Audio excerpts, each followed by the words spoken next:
And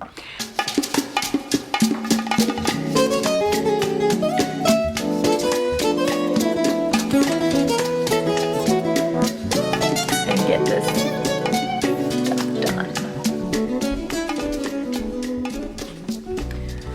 Hi, so what I'm doing right now is very boring inventory stuff.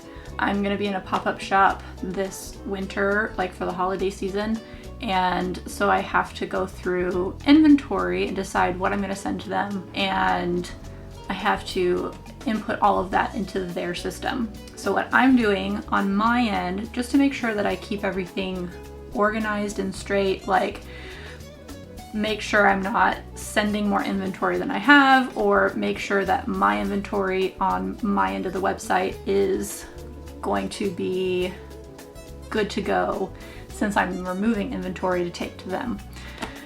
And then like for markets and stuff like that too. So I made a Word document and I'm just listing every single thing that I'm putting in their inventory. That way I have a copy of it so I know what's going on. And then I'll take that document and I'll input it into their system. It's super fun. It's really nerdy and it's probably incredibly boring to watch.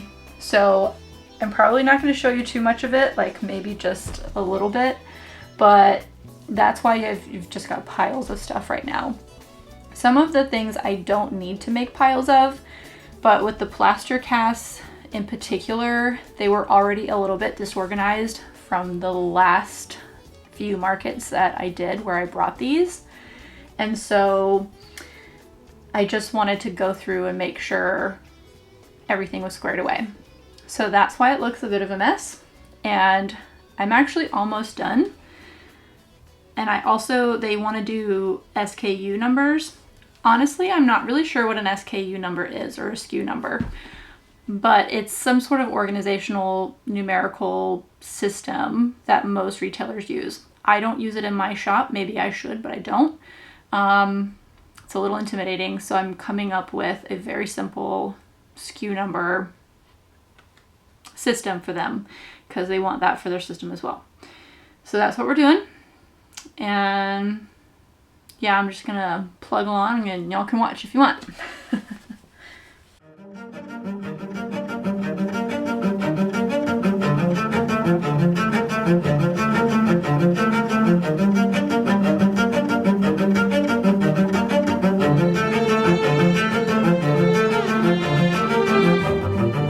Hi, good morning. It is Saturday. I don't normally work on Saturdays, but I'm scheduled for a tattoo. It's a little chilly outside, which feels great. I love that the fall is here. That's why I'm all wrapped up and looking luxurious. I'd like to take you in to work today. More so, I think maybe for me to like document. I don't have a lot of pictures and videos or anything of the places that I've worked in tattooing. In fact, when I was looking through photos the other day, I really could only find one of like my first tattoo station, really, when I was working, not when I was an apprentice. So I'd kind of like to document my last, if I've got my first, maybe my last with my booth. And I've never been a big decorator in my booths at any of the shops that I've worked at. So I wouldn't say that it's like cozy and homey or anything. It's just a workstation.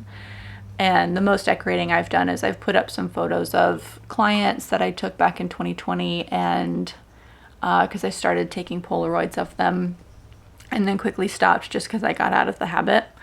And then I've got like the drawings themselves up on the wall, kind of like old school tattoo shop style. Yeah, you'll see it. I'll show you what I've got. It'd be nice just to show you guys where I work as far as tattoos, what I've done and what my station has kind of looked like over the last 10 years or so. I mean, in as much as you can see, you know, every shop is way different, but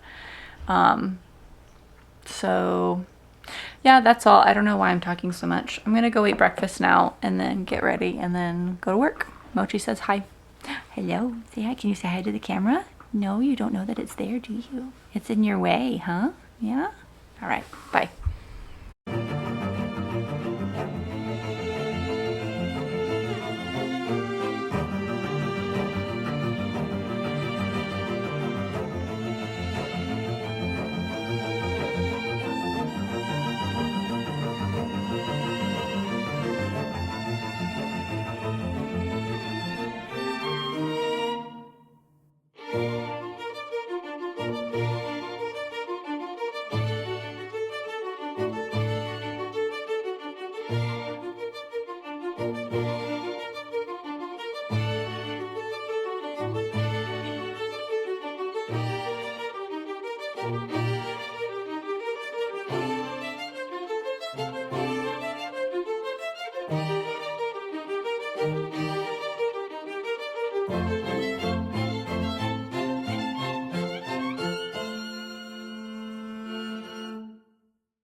Hi friends! So I was just editing the vlog when I realized that I have absolutely no art making clips in this vlog. This is all behind the scenes business, inventory, holiday prep type of vlog. So let's chat about it. I think most artists would probably tell you that as a full-time artist, art making is about 20% of the job and 80% is all of the other stuff. So that's what you're seeing in this vlog. What you see here in this clip is getting printer ink ready to go. This box here is a maintenance tank. So whenever my printer is cleaning or working out a problem, if there's any like crusty ink in the little nozzles, it'll chuck it into this maintenance tank. And eventually the maintenance tank will fill up and I'll need to replace it with an empty one. So I'm going to take the full one out, put it in a plastic bag so that the ink doesn't get everywhere, and then I'm going to replace it with an empty one. I get a lot of questions about my printer. I have an Epson SureColor P5000. It prints up to 17 inches wide for the paper. You can kind of see the roll in the back corner, but usually I'll sell prints up to 16 by 20 or sometimes 16 by 24 for some landscapes. The ink cartridges here, as you can see, are pretty big. They're really expensive. They're about $110 each, but I don't have to replace them that often, really only like a couple times a year. So I feel like that's pretty efficient. And with that kind of stuff, you just price accordingly. My fine art prints are significantly more expensive than if I were to get them printed with my local printer, and that's okay. In these clips, I'm just working on restocking some of my chicken note card sets. I like to do sets of 5 cards and put them in this nice little display with a belly band and a sticker on the back. They come to me all individual from my printer, which is, I think, pretty standard. So I just have to fold them and put them all together. And I actually not so secretly enjoy this part of my job. The like repetitive, mundane sort of tasks really help to turn off my brain, which is really nice for somebody having ADHD like myself. I will say here I'm putting them in plastic sleeves. This is not something that I normally do when I'm shipping directly to the customer, but for these in particular, they're going to a shop for the holiday season. So anytime I'm taking them to an in-person market, or if they're going to a shop, like a brick and mortar shop, I want to put them in the clear plastic sleeve just to protect them from a whole bunch of people coming through and touching them and smudging them and whatnot, getting them dirty. People don't mean to do that, but if you've got quite a few people coming through, eventually that'll happen. So for the next clips right here, I'm just going through a small body of work that I had prepared for a show that never ended up happening, and I've just been holding on to them. I haven't talked about them a lot or shown them on the internet or anything, and I like that they're just these small works on paper. I think I will release them sometime this fall. I'm not sure if I'll take them to markets with me or if I will put them on my website, but if you keep an eye on Instagram, I will definitely let the internet know one way or the other about what I'm doing with them, or I won't, and I'll just take them to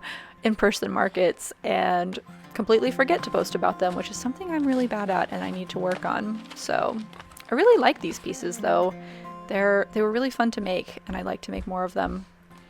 Okay, in these clips, it's pretty boring, I'm not gonna lie. I'm just bringing in a whole bunch of boxes for my puzzles, and we're going to talk about that in just a second.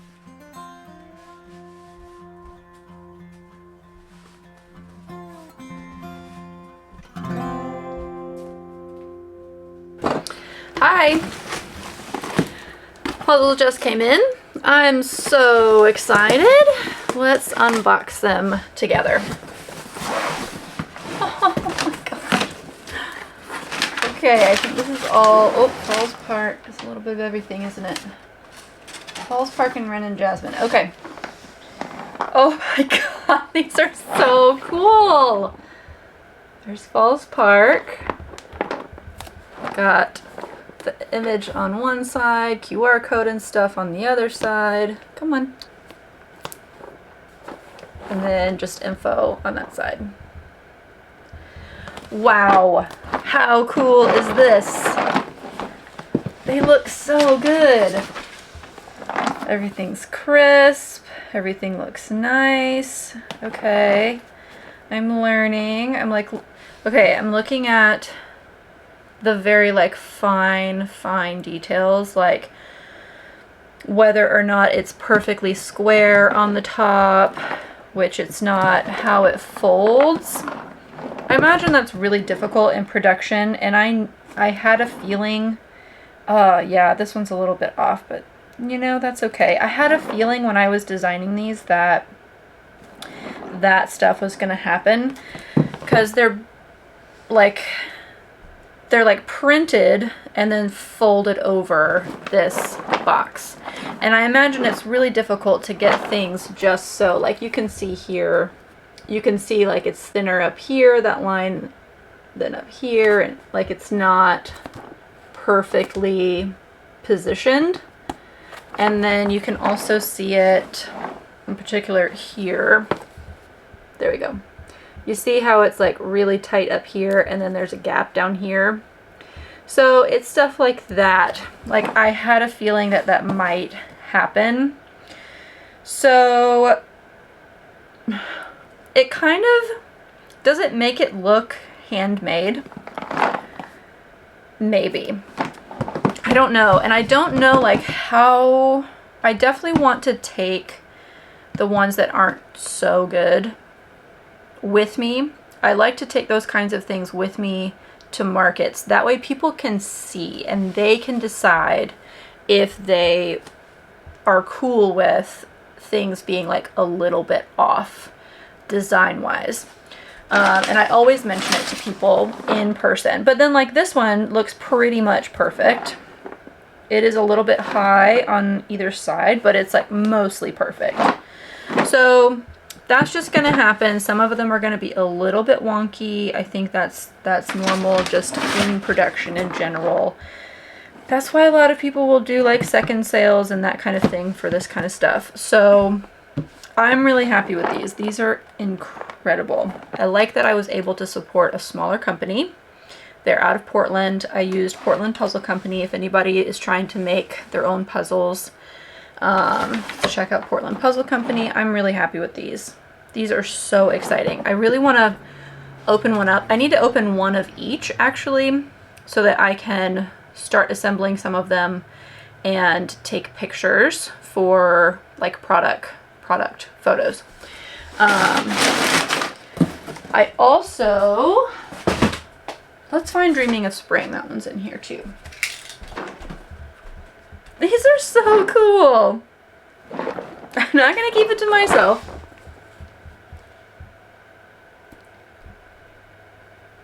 It's kind of hard to see with the shrink wrap. Should we open one?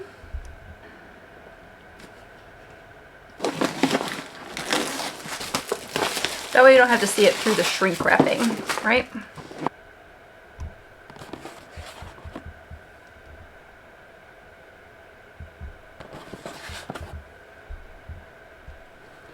So I tried to design it so I wanted my info on one side so that people can find me and find more puzzles or whatever they need on one side, and then I wanted the design, and then I wanted like info on one side too. I wanted to think about like, how are people going to store them, right? Are they going to store them like this on the shelf, like this on the shelf? And I wanted them to have options for that. So I thought about the design for the box so much because I mentioned on here before that I'm not very good at like graphic design kind of stuff.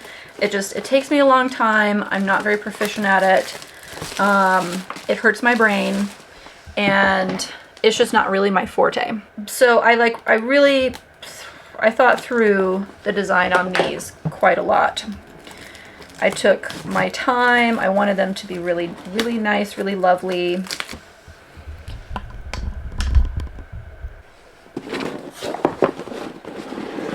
All right, let's see. How cool. Oh my God, this is wild. This is like something to tell my childhood self, like, hey, we're gonna make puzzles one day with our own artwork. That's pretty crazy. Whoop. There's a little bit of schmutz in there from probably the cutting of the pieces, but that's okay.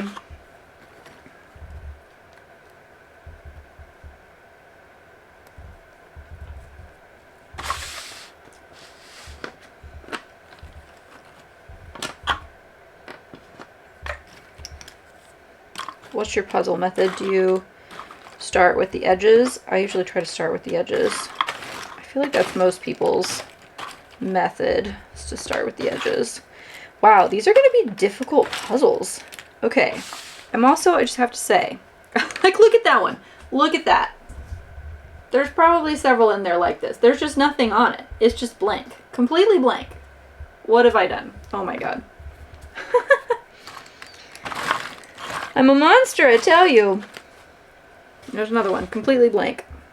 Oh boy. There's probably going to be quite a bit of that, and that's going to be really difficult. So, there's another one. I think this is going to be really fun. So, this is great. Wow. I don't know what else to say about it besides how excited I am. Okay, so now what I need to do is... I don't really know what I need to do. I feel like I need to set aside 3 of them, these 3 that I've just opened, for product photos. Then I need to, basically I need to get like the ones that are spoken for shops. I need to get those set aside. Then I need to, so yeah, that's what's going on here. I'm feeling very scatterbrained. I was doing so good this morning and I was ready. Like, I knew the puzzles were coming today. And now that they're here, I'm feeling so scatterbrained. And actually, now that I'm thinking about it, I'm really hungry. I bet it's lunchtime. And I bet the reason I'm feeling scatterbrained is because I need to eat lunch and drink water. Okay, so I'm gonna go do that. I'm gonna go do those. I'm gonna do the bare minimum of organization and counting, and then I'm gonna eat lunch, and then I'm gonna gather my thoughts, and I'm gonna keep going and get this stuff done. Yep. All right. Bye.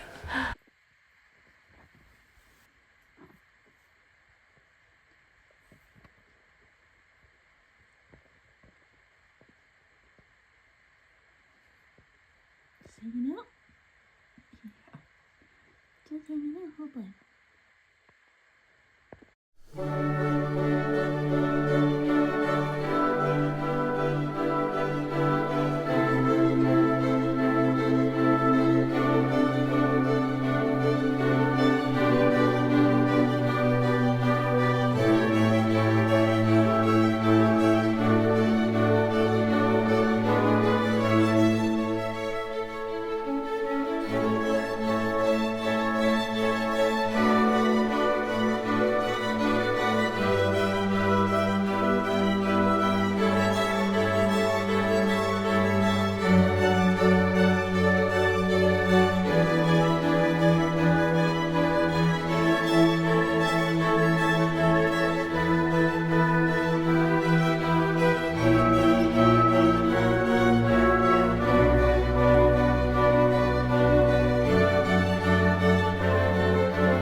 Hi, welcome to the end of the video. If you're new here, my name is Red. I'm a painter and tattooer in upstate South Carolina.